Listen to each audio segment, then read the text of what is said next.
Brigitte Fanny Cohen est venue ce matin me délivrer un message personnel qui vous concerne. Vous savez ce qu'elle m'a dit?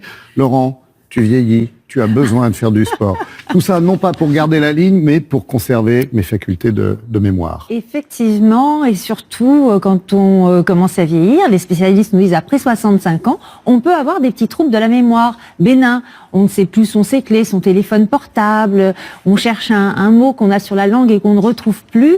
Surtout quand on en a conscience, ce n'est pas grave. Hein, ce n'est pas la maladie d'Alzheimer qui arrive. Non, hein. voilà, D'ailleurs, c'est juste un petit peu la vieillesse. Bon. Les malades d'Alzheimer souvent ne se rendent pas compte qu'ils ont des troubles de leur mémoire. Ce sont leurs proches qui s'en rendent compte pour eux.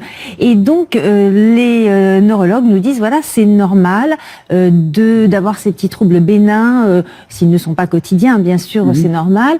Avec l'âge, c'est un petit peu quand on perd un peu ses capacités physiques, on perd aussi un petit peu ses capacités de mémoire, mais ce n'est pas une fatalité. On peut y remédier. Ça, et déjà, plusieurs études ont montré que le fait de bouger, d'avoir une activité physique, pouvait stimuler le cerveau. Alors ça, on le savait déjà. Ce qui est nouveau, c'est qu'une étude qui vient de paraître dans la revue Neurology nous dit par quel mécanisme l'activité physique, le sport, va pouvoir améliorer notre mémoire. Alors, quels sont ces mécanismes?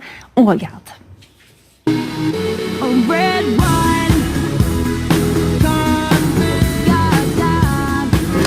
Cette nouvelle étude est intéressante car elle montre que les gens qui font du sport régulièrement auront un taux d'acétylcholine qui sera plus élevé. C'est un neuromédiateur qui est très impliqué dans le traitement des informations liées à la mémoire.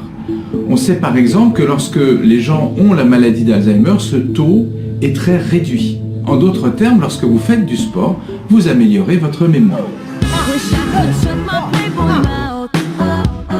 L'activité physique a également un effet positif sur le cerveau car elle permet d'entretenir le réseau vasculaire. Notre cerveau est parcouru par des millions de vaisseaux pour apporter au cerveau oxygène, glucose et nutriments essentiels. Et lorsque le réseau vasculaire est en bon état, grâce à l'activité physique, le cerveau fonctionne mieux et la mémoire est plus efficace. Nous savons depuis peu que dans notre cerveau se trouvent des cellules souches. Or, l'activité physique, ça a été prouvé par les études, favorise le maintien de ces cellules souches dans le cerveau et en particulier dans les hippocampes et améliore leur efficacité pour se reproduire. En d'autres termes, si vous faites du sport, ces cellules souches vont permettre de remplacer les neurones défectueux et d'améliorer la mémoire. Il y a d'autres mécanismes. Nous savons que notre mémoire est fortement influencée par notre morale. Or, faire du sport améliore le moral car il permet de synthétiser des endorphines qui font qu'on se sent mieux et puis également, il donne une meilleure estime de soi. Donc, si vous avez un meilleur moral, votre mémoire fonctionnera mieux.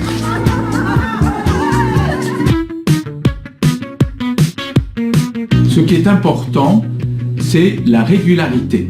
Il faut idéalement pratiquer à peu près 150 minutes par semaine d'une activité physique qui est plutôt endurante, en 2 ou 3 ou 4 fois.